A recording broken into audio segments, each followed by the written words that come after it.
Happy Friday. Welcome to the Social Media Strategy. And today's episode is not sponsored by Remembrin.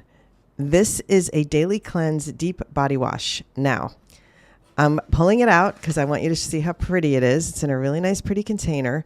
It's a recent discovery, and I have a little story attached. Okay, so as I like to say, buckle up, but it's not that big of a story. Okay. I remember seeing a video where there was a gentleman, a man, and he was in his 60s. I remember that specifically. And the video was viral because he was concerned that he thought he smelled like an old man. And he was going around to all his daughters and asking them to sniff him because he thought that he smelled, an old man smell. So it was a funny viral video. But the comment section, aside from being hilarious, as they usually are, had a lot of people talking about, I'm not even going to pronounce it right now, persimmon. Okay, maybe I'm pronouncing it right. A lot of people in the comments came at it with use persimmon.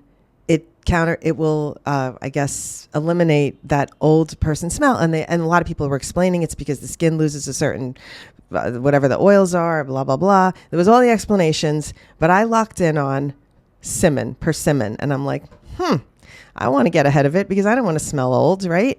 And I'm thinking to myself, too, my parents, I think my dad might have started to smell like an old man now that I think of it, maybe, but I don't remember it being that significant. And I remember going to my grandparents back in the day, and that was a very specific smell, like when you'd go into their house.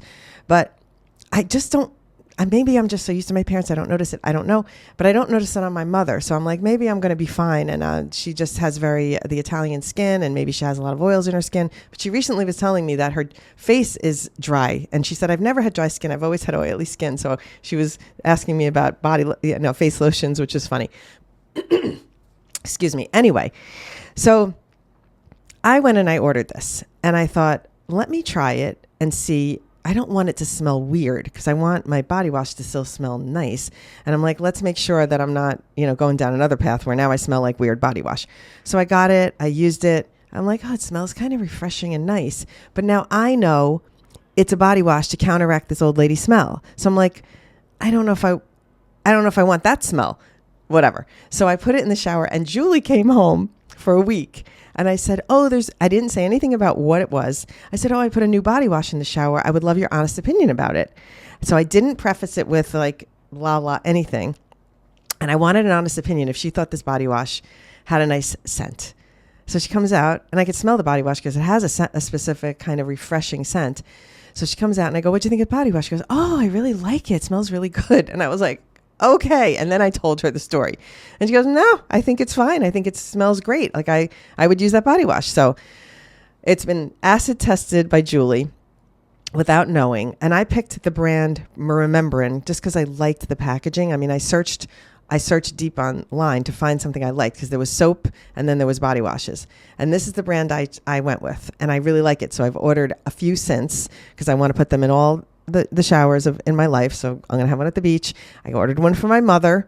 I didn't tell her what it's for. I just, because I recently gave her, from when I did the Olay body wash content shoot, I actually gave her one of the Olay body washes that I had from that shoot. And I was like, I thought you might want this. And she really liked it because it had a little like scratchy stuff in it. By the way, I should add, this does have that. It has a little bit of grains, not a lot, but a tiny little bit of graininess. So it's a little bit of what do you call that? Oh my God. Okay, you know the word. When it's like a little scrubby. Okay, I'm blanking out. I can't even think of the word, but Okay. Oh gosh, exfoliating. Sheesh. Thought I was losing my mind completely. So it's got a little bit of the exfoliating feeling, and she likes that. So I said, I have another brand for you. So don't buy another Olay. I'm gonna send you one of these. So we're gonna see if she thinks what she thinks of it, and then I will tell her later. But again, she doesn't really have an old lady smell, but she's old, so maybe I just don't notice it. Okie dokie. Apologies for my coughing. I'm not going to edit this and edit them out, but I still am like lingering with that. Like whenever I get a cold, it goes away really quick. Like I'm better really fast, and I don't have any symptoms except this lagging kind of cough weird thing, but it will go away. Okay, Dick. Now, next, today's topic. Okay, you ready? I had this idea because first of all, because I love it and I love doing transitions. But I thought, well, I need to explain to people why, even if you're not a fashion creator or somebody who's going to do like home decor befores and afters or makeup before and after, I need to explain why learning transitions is really good for any type of account. Faceless, product type content. You're a dentist, you're book talk, you're a lifestyle creator that does shopping hauls. Listen, transitions can help you in any niche. And I'm going to give you the 5 reasons why. So let's go. I'm excited because I didn't plan this at all. I thought, what can I talk about today? Because I really wanted to talk about, the first thing that I was supposed to talk about is the fact that we are going to move the newsletter and move the podcast to rebrand it. So moving forward, it's going to be the Muthership Creator Strategy Podcast. And the newsletter is going to be the Muthership Creator Forecast, because we're forecasting for you trends. We're giving you ideas for what to do. So it's like a little bit of a forecast. I always give information about what's trending in social media. So we are going to have the Creator Forecast and the Creator Strategy right here. And that's how we're going to move forward.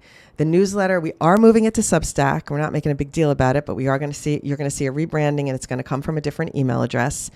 And it's time to consolidate my brand. And just a little bit of a backstory for 3 seconds before I get into the topic is that I always thought that I should separate my production brand, Muthership, director, producer, from my social media presence, teaching platform.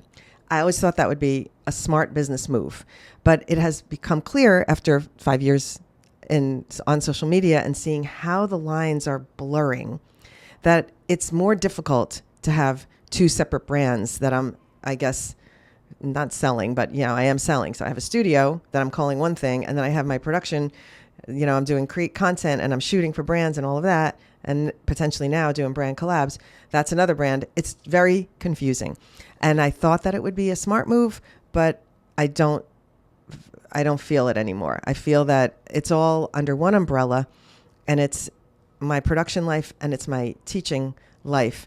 And it's so much easier now if I can pull it all together in the Muthership umbrella. So that is what we're doing. And we're going to move the newsletter over to Substack. Not going to get into the details of why, but we just thought Substack is a little bit trending, but previously we thought the newsletter, we did Beehive because that would be a great newsletter platform if we wanted to get sponsorships in the newsletter. But it's become much clearer that it will be better to have a Substack community than it is to worry about getting branded ads in the newsletter, if that makes sense. Okay, so I digress. Let me get into the topic.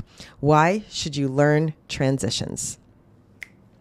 Number 1, they're scroll-stopping, eye-catching tricks. That's the obvious one, so that's why I'm saying it first. If you are suddenly here over the cover of the lens and you're there, and the first 2 seconds of your video, you've got someone's attention. If you do something where you swipe, and then swipe, and you're in a full new look or makeup, you've got someone's attention, okay? So it's eye-catching. That's number 1. Number 2, it's going to make you look like you're a level up creator. So someone might think, oh, she doesn't, she's a beginner creator. She's just whatever from your other content. And then you hit one of these transitions and you hit it right because you got my lessons. And so you know what you're doing. That will make you look like more of an expert. So it will level you up automatically. I'm sorry. I don't even care if you don't do it great. It still levels you up. Okay. It's like, somebody thinks, this person knows enough about editing to actually tackle something like this, must be more of an intermediate or expert level creator. And that speaks volumes to your audience. It's going to change how they view you. Okay, so that's number 2. We're getting to the good ones too, by the way. Number 3, even if you're not doing fashion or makeup, it will force you to get your creative juices flowing, to think, how can I use this as a lifestyle creator? Por ejemplo, for example, you're going to do a day in the life vlog. Instead of blah, blah, blah, blah, blah, blah, moving from place to place, blah, blah, okay, blah, blah, blah, push this to camera, pull it away, and now it's your coffee mug, and now you're on your way to your first meeting of the day. And then swipe, and now you're finished with your first meeting, you're at your second event, whatever you're going to, and then blah, blah, blah. And then you take off your hat. I don't know, making it up. The transition your way through the day is a much more interesting vlog to watch than somebody just babbling with cuts. Again, we go back to eye catching, but it will force you as a creator to get your creative juices flowing. Like, how can I use these things if I'm not a fashion creator? Okay, you can use it to go from place to place. You can use it to move from room to room. You can use a simple head turn transition just to keep somebody engaged without even moving rooms.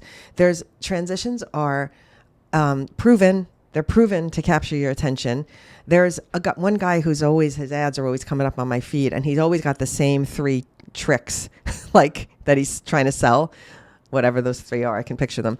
But like, obviously they're working if this guy's continuously trying to teach those 3 things. I mean, they're the same 3 things. So I recommend advancing a little beyond that. Okay. But that's what I try to teach. I try to teach not these 3 exact things, but the mindset of how to do them so that you can do them in any way. It doesn't have to be just those 3 tricks where you're jumping into a cup or climbing over a building, because not everybody's going to want to use those 3 exact tricks. So understanding how to do transitions can get your creative juices flowing where you can use it for any type of content. I did it with the freaking hangry pets. They're not with me right now, but there's one over there. I don't want to reach for it. Where I had one, boom, turn into another. Like, I held the product. I wasn't even in the video. Held it up, pulled it back. It was another hangry pet. Pushed him forward, swiped him up, did a toss up and down, and it turned into another one. There's so many different ways you can use transitions for products, stop motion, all of the things that can be done will get your creative juices flowing. Okay. Number 4, once you learn a skill, and if you repeat that skill enough, it's not a thing you have to then call up to remember. You will automatically know how to do it. So it's like learning any skill keeps you sharp, keeps you fresh, makes you technology savvy, and it doesn't cause you to have to learn it again and again. And you have to think about that, because a lot of things you've done in your life, okay? The first time you had to figure out, let's think about this, people that are in my generation. We had to figure out how to use the email. How do we check for the new mail? Oh my gosh, we have to remember to check for the new mail. Oh, how do we learn how to dial up? Oh, you do X, Y, and Z steps. I mean, we had to learn those things, but then they became automatic. So I'm saying that the things you do right now, all of the things you do on technology, on your computer, checking your email, making a new Canva template, you had to learn it. And then it became second nature. So it's like curiosity and learning will keep you young, relevant, fresh. I don't want to say young to say you have to be young to be. I hate when I use the word young. To me, young is like good energy. And I'm sorry that I'm using that word. And I know a lot of people get triggered by like, why do we have to stay young? Like, aging is beautiful. Of course it is. But it's also good to feel youthful and feel relevant. And so doing these things that young people are really good at because they're second nature, because they grew up with it, like we can do them too, because we learn them. And people always say, oh, I can't believe a senior citizen's teaching me how to do this trick. I'm like, yeah, babe, because I'm not dead and I know technology. Come on. What's going on today? I told you these podcasts are unfiltered. I was not kidding. So the skill that you ingrain you'll be able to capitalize on it, and when or add to it as you move forward. So it's a basic thing: cover up the lens and move. You learn that so well, you can then the next one is not that hard. Where you swish, swish, swish, not gonna be that hard. The next one where you turn something into something else, it's not gonna be that hard. You progressively you learn how to do the baby step thing, and then you do the next thing. So learning skill ingrained is important. Okay, the last thing is if you share transitions and you've learned them, and now you've got an audience that's interested and going, oh my God, she's really cool. Like, she knows how to do these things. I'm your perfect example, people. Hello, everybody. I'm your example. When people saw me doing the things that the young people were doing in 2020, when I was like shoom, shoom, shoom and doing all the edit things, I became like relevant to them in a way that I was like maybe inspiring. Like, oh my God, she's old and she can do it. So number one, but the loyalty that I got from sharing openly and doing these things that were really just being done by the younger generation on the app, TikTok specifically, and then even Instagram. So it's like I was able to create a loyal following of people who liked to see me try the things and step outside my comfort zone and do things that I wasn't born doing. And so loyalty and support. Oh, I forgot the other part of loyalty is also support. I wrote it down, thank goodness. But it's also support, because even if you are learning to do them and you're not doing them well, cue Dog Lover Colorado, my sweet Laura, one of my studio members, who's amazing. She did one not well. It was her first time. She picked a really hard one. She had a lot of mistakes in it, but she put a title on there. I spent 8 hours editing this, so I'm going to just post it, even though it's not good. And she had so much support in the comments. She had got so many followers from being raw and being honest and sharing her journey of learning. Okay? So support and loyalty. So let's recap. Eye-catching, making you look like an expert. That's number 2. Number 3, getting your creative juices flowing, pushing yourself to be creative outside your normal content. Number 4, ingraining a new skill that you can then add to moving forward. And number 5, support and loyalty, which is what you want the most on social media. That's why I saved it for last, because that's how you create community. That's how you either sell, make connections, how you make contacts, how you network, how you get to do what you want to do on social media and however you want to monetize. Okay. So yeah, I mean, transitions. Oh, I don't need to do them. I don't do fashion, or I don't do makeup. I'm watching you. You do need to know how to do them, because they will make you better. They will make you better at the game. Love the player, love the game. And that's all I have for today. Join the Transition Challenge. Week 1 is coming to a close. As of this, we've already had our first meeting from yesterday, but you can listen to it on the replay. It's not too late to get in it. Use the code TRANSITION10. By the way, if you are a listener and you're like, oh, shut up, we hear you talking about it all the time, forward this to someone who needs it. Like, if you don't need it, I bet you someone in your life would love to have the gift of the century, which is the studio for the first month being $26. That's a beautiful gift to give someone even. I should start talking about gifting for the holidays. Like, think of somebody who would love to be empowered by learning how to do it, and get them in while we're doing this. Because next month, I'm not going to be doing the transition talk in the live meetings. We'll be on to the next topic. This is the month to get into my favorite topic, what I'm so passionate about. And we always have good topics coming. So it's not like I don't like every topic we do every month. Yeah, I'll leave it at that. All right. Thank you for listening.